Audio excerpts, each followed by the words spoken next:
Job approval rating overall, Maria, declining 20 points in just 1 year. He's in the 30s in his approval rating on crime, inflation, immigration, economy, which are among the top issues, particularly to independents and suburban women, where he's really declining. It's a big problem for the Democrats in the midterms. So I think Biden is doubly vexed here. Number one, people think that he's not listening, and number two, that he doesn't have a plan. He's failing on both heart and head, that he doesn't care, and that there's no plan to get us out of this.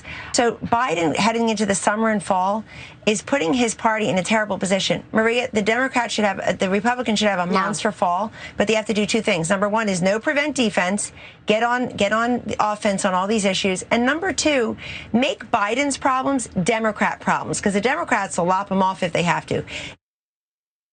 Okay, so anything that Kellyanne Conway would suggest for the Democrats to do, they should take with a massive grain of salt, because she does not have their best interests at heart. But she says he has a twofold problem, that people think that he isn't listening, doesn't care, and doesn't have a plan. That sounds not totally dissimilar from the criticism I've been making of Joe Biden. We disagree on everything else, Kellyanne Conway and I. But Morgan, I'm curious what you think about her assessment of the effect that Biden is having on the midterms. You are a candidate right now. What do you think about the image, the effect that Biden is having on Democratic candidates' chances? Yeah, well, in some ways, I think some of these things predate Biden. I will say, most people I talk to are grateful, because I'm in a Democratic primary, so I'm talking about a Democrats, grateful that we no longer have Donald Trump as president, for sure. But yes, there is a ton of frustration, not just with Biden, but with Democrats generally, for not being more aggressive in this moment with the levels of inflation we're seeing, not feeling like we really have a handle on what we're gonna do to try to control it.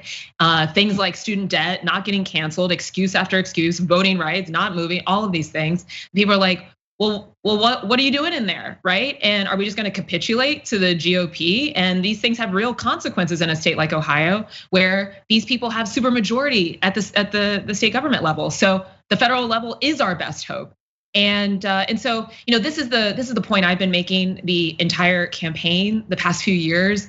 One of the main reasons why I got in it is being a traditional politician and Democrat right now is not a good move in a place like Ohio. And we need to have real ideas that we are gonna put the work into pushing all over the state, all over this country, directly to the people, not just relying on these paid ad, campaigns and all this. So that's what I've been talking about. We need to be able to have specific ideas, get them out there, and then also do the things that we say we're gonna do. I would love to see some of that. And you know what? Biden has made his job in that area a little bit easier, in that he has made verifiable, specific, repeated promises. Back when he was running, he could just go back, listen to some of that tape, and then make good on some of it. I'd like to see that. Now, really fast, I wanted to give you the numbers. She alluded to it. Joe Biden's approval rating decreased to 42% in early April, compared to around 60% the year before. So that is a big jump. His approval rating did drop only, I guess, by 1% from March and February.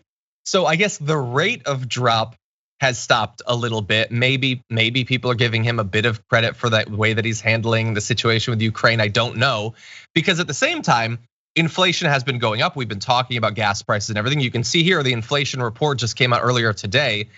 The March year-to-year price change was 8.5%, which is, let's just say, not great. We do have some good news in that area that we'll get to later on the show, but I think that this is a perfect time, Morgan, for Biden to do a few of the things he can do himself. He can't necessarily force the Senate to get something done in the next week, but specifically, we keep bringing up student loan debt.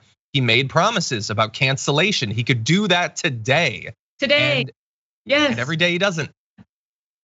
It's a big problem. And you know what? What's so powerful also about the student loan debt issue is, yes, it was a promise that was made. A lot of young people focused on it, but this is a multi-generational issue. I'm meeting older people that are also on the hook for this debt, either directly because they've guaranteed it, or because they are now having to house their children who can't afford to make student loan payments and also earn enough money to support themselves, right? So this would be such a huge win. People don't understand why, as the president, you wouldn't just do it, because now before it was, oh, we don't know if we have the legal authority. Now you know that. So just do it. We need to have the wins. We need to be able to sell them, but it also matters who's doing the selling, which is part of the point that I'm making in my campaign. The only other thing I would add there is we do need to call out the fact that Kellyanne Conway does not care at all about the fact that all the people who are running for a lot of these Republican seats, including the people in my Senate, the Republican Senate primary, well, they definitely don't care.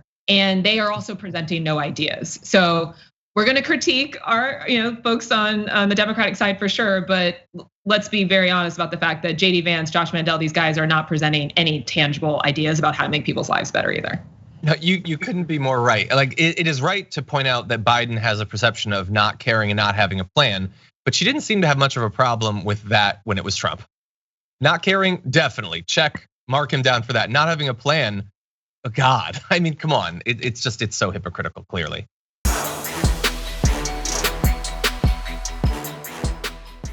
Check out the Damage Report podcast each day, wherever you get your podcasts, whether Pocket Casts or Stitcher or iTunes. You can join me as I give you the news and stories you want, with a range of co-hosts and interview guests jumping in on the fun each day. Again, that's the Damage Report, wherever you get your podcasts. And if you get them at iTunes, don't forget to rate and review. Sometimes I'll read them live on the show.